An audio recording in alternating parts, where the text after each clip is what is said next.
ষষ্ঠ শ্রেণী গণিত প্রথম পর্যায়ক্রমিক মূল্যায়ন। নিচের প্রশ্নগুলির উত্তর দাও। প্রতিটি মান 1। আজকের প্রশ্নপত্র 5। আগের আমি 4টে প্রশ্নপত্র দিয়ে দিয়েছি উত্তর সহ, তোমরা দেখে নিও।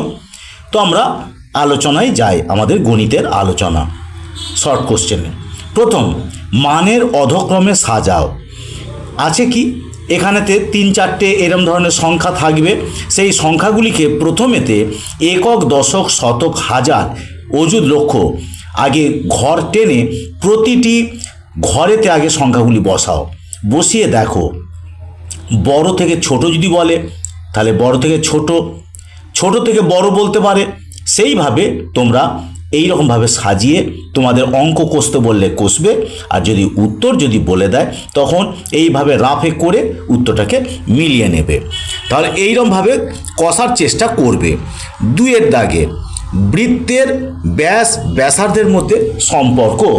বৃত্তের ব্যাসের দৈর্ঘ্য সমান ড্যাশ গুণিতক ব্যাসার্ধের দৈর্ঘ্য। উত্তর কি? এখানে হচ্ছে বৃত্তের ব্যাসের দৈর্ঘ্য সমান 2 গুণিতক ব্যাসার্ধের দৈর্ঘ্য। 3-এর দাগে দুটি সংখ্যার গুণফল সমান সংখ্যা দুটির ড্যাশ গুণিতক ড্যাশ। অবশ্যই সংখ্যা দুটির লসাগু গুণিতক গসাগু হবে। 4-এর দাগে দেখো, 4-এর দাগে কি বলেছে? দুটি যৌগিক সংখ্যা লেখো যারা পরস্পর মৌলিক। এরকম অনেক সংখ্যা আছে, 15, 16 এরকম আছে। তো পরপর দুটি সংখ্যা, বিশেষ করে যেগুলি যৌগিক সংখ্যা, সংখ্যা দুটি হলো এখানে দেখিয়েছি 8, 9। 5-এর দাগে দেখো, 5-এর দাগে আবার কি প্রশ্ন আছে? 5-এর দাগের আছে 14 এর মৌলিক উৎপাদকগুলি কি কি। তো আমরা 14কে আমরা ভেঙে দেখি যে কি কি জিনিস আমরা মৌলিক উৎপাদক আমরা পেতে পারি। আমরা 14কে 2 দিয়ে ভেঙে পেয়েছি 7 উৎপাদকে, আর 7 হচ্ছে মৌলিক সংখ্যা। তার 14 এর মৌলিক উৎপাদক হলো 2, 7। 6-এর দাগে 5 বছর আগে সুগতের বয়স ছিল x বছর, বর্তমানে সুগতের বয়স কত? 5 বছর আগে সুগতের বয়স ছিল x বছর, অতএব বর্তমানে সুগতের বয়স বেশি হবে x যুক্ত 5 বছর।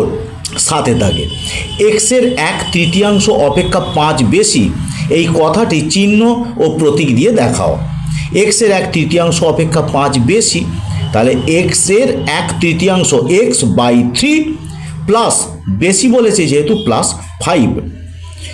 8-এর দাগে 5 গুণিতক 3 সমান 3 গুণিতক 5 হয় যে নিয়মের সাহায্যে, সেটি কি? কিছুই নয়, এটা হচ্ছে বিনিময় সূত্র।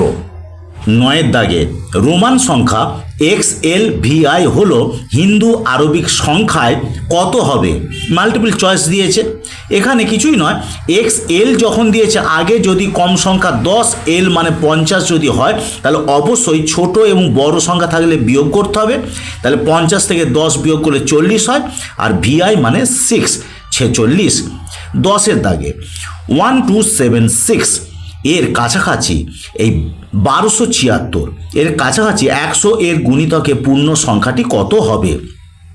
এই উত্তর লেখার পদ্ধতিটি বা হচ্ছে কিভাবে কষবে এটা কিন্তু ভালোভাবে জেনে নাও। 1276 সংখ্যাটি সবচেয়ে কাছে কত 100 গুণিতকে কত হতে পারে? একটা 1276-এর 76 থেকে কম যেটা, সেটা 1200 হতে পারে, আর এটা হতে পারে 1300। তাহলে এখন 1276 বিয়োগ 1200 হতে গেলে কত কমাতে হবে? 76। আর 1300 হতে গেলে কত বাড়াতে হবে? 24। যেহেতু 24 সংখ্যাটি ছোট 76-এর থেকে, তাই 1276 এর সবচেয়ে কাছে 100 এর গুণিতকে পূর্ণ সংখ্যা হলো 1300। তাহলে এই রকমভাবে যদি বুঝে যদি অঙ্ক কষো, তাহলে শুধু এই ষষ্ঠ শ্রেণী নয়, সপ্তম শ্রেণীর ক্ষেত্রেও তোমরা কিন্তু সুন্দর অঙ্কেতে ফলাফল করতে পারবে। এই পর্যন্ত আজকের।